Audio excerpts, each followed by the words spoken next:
They literally unveil plasticity and allow brief periods of time in which whatever information, whatever thing we're sensing or perceiving or thinking, or whatever emotions we feel, can literally be mapped in the brain such that later it will become much easier for us to experience and feel that thing.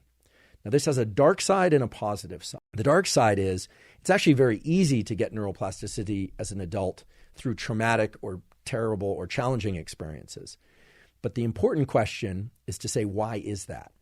And the reason that's the case is because when something very bad happens, there's the release of two sets of neuromodulators in the brain, which tends to make us feel alert and agitated, which is associated with most bad circumstances, and acetylcholine, which tends to create a even more intense and focused perceptual spotlight. Remember earlier we were talking about perception and how it's kind of like a spotlight. Acetylcholine makes that light particularly bright and particularly restricted to one region of our experience.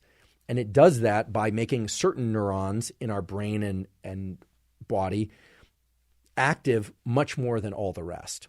So acetylcholine is sort of like a highlighter marker upon which neuroplasticity then comes in later and says, wait, which neurons were active in this particularly alerting phase of whatever day or night, whenever this thing happened to happen. So the way it works is this. You can think of epinephrine as creating this alertness and this kind of unbelievable level of increased attention compared to what you were experiencing before.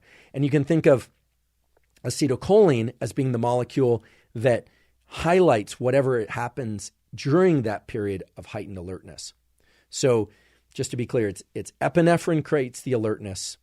That's coming from a subset of neurons in the brainstem, if you're interested.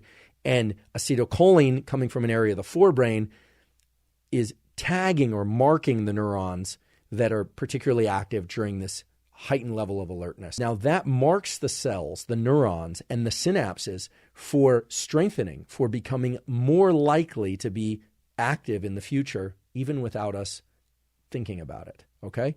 So in bad circumstances, this all happens without us having to do much.